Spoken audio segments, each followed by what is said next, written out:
I wouldn't go to my employees and say, oh, you got some feedback that's, constructive criticism. Too bad. I guess you can't get like rewards this year.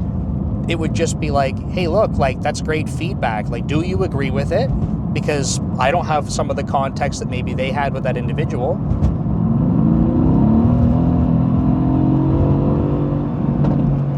I need new tires, I think.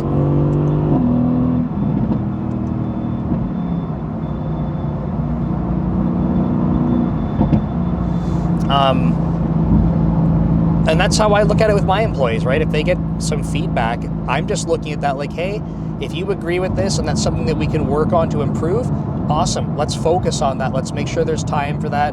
We'll see how we can come up with the next opportunity, and then we can reflect and see, right? It's all about growth from my perspective. I don't look at these things like marks against you personally. So I told that to my employee. They said that makes sense. And then I gave them the caveat, like, for other people, other teams, like, I would hope that's how the managers look at this kind of stuff. But, like, the reality is with all this shit, like, you could have a manager that is, from my perspective, what I would call not a good manager.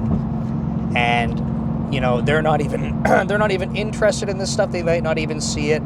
Or they're so detached from it that this is their only type of feedback. So they're thinking, I don't even know how to gauge my employee. So, like, I'm just going to go by the peer feedback. So it's hard because I can't speak on behalf of every manager, but from my perspective, that's how I would do that.